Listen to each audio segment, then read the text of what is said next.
তৈরি করব। প্রথমে টুলস বার থেকে আমরা লাইন টুলটা নিলাম, শিফট ধরে লাইন টুলটা আমরা মোটা করে দিলাম, স্টকটা বাড়িয়ে দিলাম,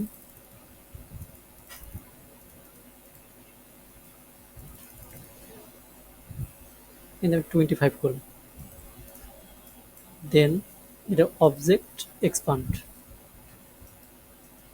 ওকে। তারপর অল ধরে ডুপ্লিকেট ঠিক করলাম, শিফট ধরবেন, তারপর কন্ট্রোল ডি,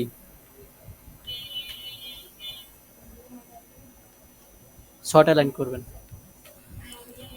দেন লাস্টেরটা আমরা ঘুরিয়ে দিলাম, শিফট ধরে আমরা ঘুরিয়ে দিলাম, তারপর ওকে মিডল পয়েন্টে নিয়ে আসলাম। আসার পরে টুলস বার থেকে ইলিপস টুলটা নিব আমরা, এই যে ফিল কালার অফ করে নিলাম, স্টক কালারটা চালু করলাম, এর থেকে আমরা একটা ইলিপস টুল নিলাম,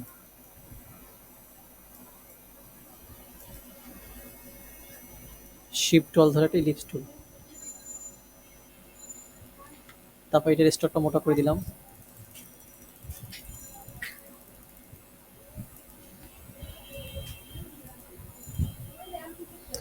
দেন অবজেক্ট এক্সপান্ড, ওকে। তারপরে আমরা এই শেষের লাইনটা এই পাশে করে মিলিয়ে দেব, এটা একটু চাপাই দিতে পারি আমরা, পাশে চাপাই দিলাম,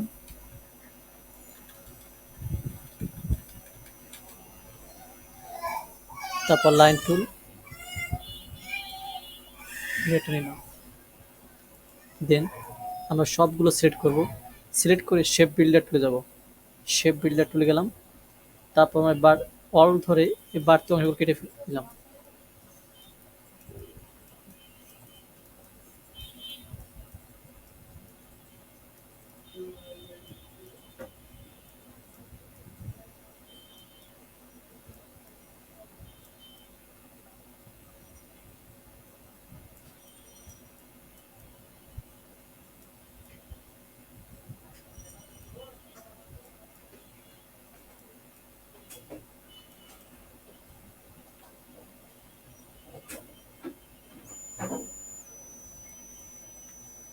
তারপরে থেকে রেড কালারটা চুজ করলাম, ঠিক আছে, রেড কালার চুজ করলাম,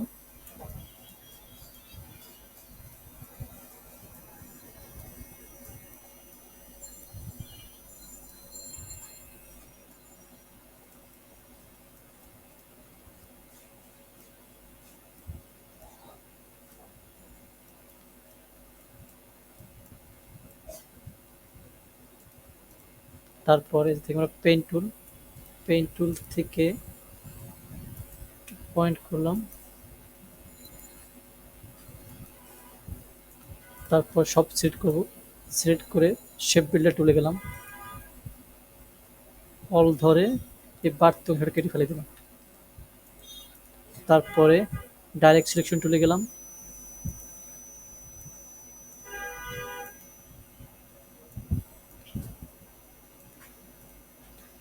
তারপরে আবার একটা আমরা বৃত্ত নিব, স্টক কালারটা চালু করলাম,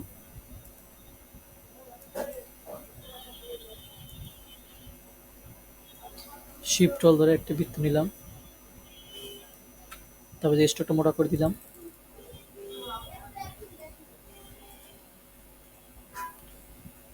আর একটু ছোট করে দিতে পারি আমরা, শিফট অল ধরে ছোট করে দিলাম,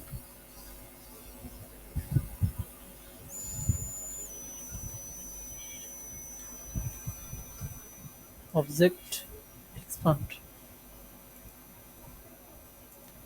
তারপর সব সিলেক্ট করব, হাতে রাইট বাটন গ্রুপ করে দিলাম, দেখেন আমার অলরেডি RFL এর লোগো তৈরি হয়ে গেল।